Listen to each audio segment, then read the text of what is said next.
காடைகள்.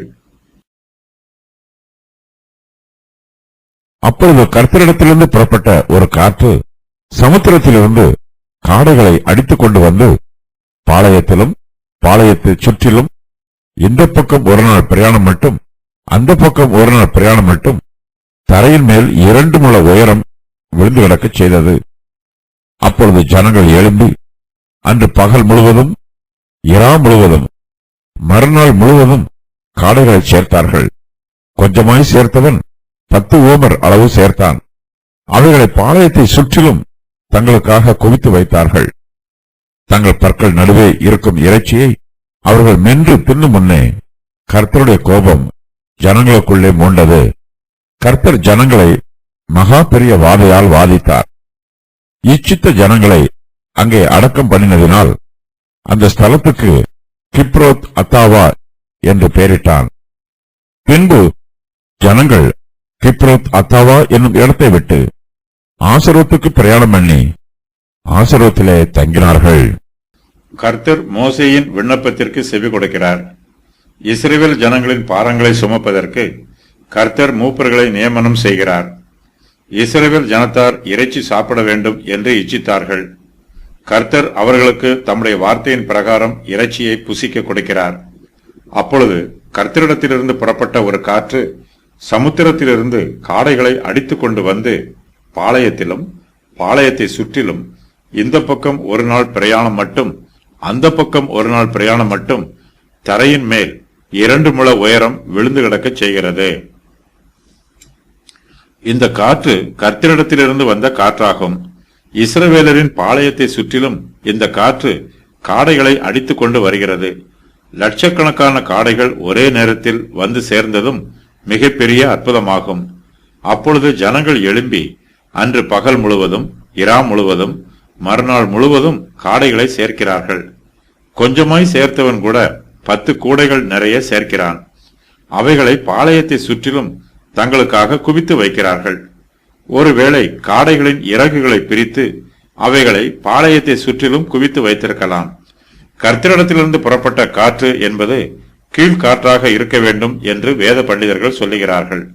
ஆகாசத்திலே கீழ்காற்றை வரப்பண்ணி தம்முடைய வல்லமையினால் தென்றலையும் வீசச் செய்து மாம்சத்தை தூளத்தனையாயும் சிறகுள்ள பறவைகளை கடற்கரை மணலத்தனையாயும் வருஷிக்க பண்ணி அவைகளை அவர்கள் பாளையத்தின் நடுவிலும் அவர்கள் கூடாரங்களை சுற்றிலும் இறங்க பண்ணினார். சங்கீதம் 78 26 முதல் 28 வரை. காடைகள் என்பது எப்படிப்பட்ட பறவைகள் என்று தெளிவாக தெரியவில்லை. இவை சிறகுள்ள பறவைகள் என்று சங்கீதக்காரர் சொல்லுகிறார். காடைகள் என்பது வெட்டுக்கிளிகளை குறிக்கலாம் என்றும் வேத பண்டிதர்களில் சிலர் விளக்கம் சொல்லுகிறார்கள். பாலஸ்தீன தேசத்தில் வெட்டுக்கிளிகளானது சுவை மிகுந்த போஜனமாக கருதப்பட்டது. இவை காற்றில் குவியல் குவியலாக அடித்துக் கொண்டு வரப்படும். சூரிய உஷ்ணத்திலே இவை எல்லாம் உலர்ந்து போகும். இவற்றை புசிப்பதற்கு சுவையாக இருக்கும். காடைகள் என்பது எப்படிப்பட்ட பறவைகளாக இருந்தாலும் அவை இஸ்ரவேல் புத்திரர் புசிப்பதற்கு இறைச்சியை கொடுக்கிறது. அவர்கள் 1 மாதம் வரைக்கும் புசிப்பதற்கு தேவையான காடைகளை சேகரிக்கிறார்கள். அப்பொழுது ஜனங்கள் எழும்பி அன்று பகல் முழுவதும் இரா முழுவதும் மறுநாள் முழுவதும் காடைகளை சேர்க்கிறார்கள். கொஞ்சமாய் சேர்த்தவன் 10 ஓமர் அளவு சேர்க்கிறான். அவைகளை பாளையத்தை சுற்றிலும் தங்களுக்காக குவித்து வைக்கிறார்கள். இஸ்ரவேல் புத்திரர் இறைச்சியை இச்சிக்கிறார்கள். மாம்சத்தின் இச்சைக்கு கீழ்ப்படிவது கர்த்தருக்கு விரோதமான பாவம். இதன் நிமித்தமாக கர்த்தருடைய நியாய தீர்ப்பு அவர்கள் மேல் வருகிறது. தங்கள் பற்கள் நடுவே இருக்கும் இறைச்சியை அவர்கள் மென்று தின்னும் முன்னே கர்த்தருடைய கோபம் ஜனங்களுக்குள்ளே மூழ்கிறது. கர்த்தர் ஜனங்களை மகா பெரிய வாதையால் வாதிக்கிறார்.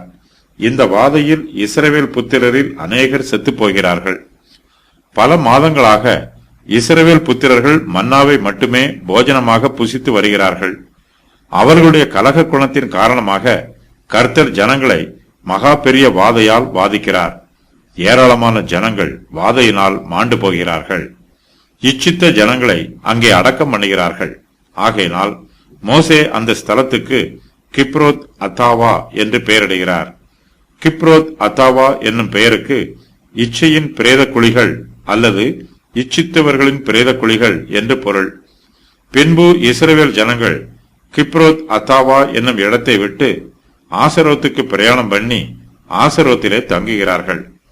சீனாய் வனாந்திரத்திற்கு பின்பு இஸ்ரவேல் புத்திரர் பாளையம் இறங்கிய இடம் ஆசரோத் ஆகும். இது சீனாயிலிருந்து வடகிழக்காக 40 மைல் தூரத்தில் உள்ளது. இது காதேசிற்கு போகும் பாதையில் உள்ளது.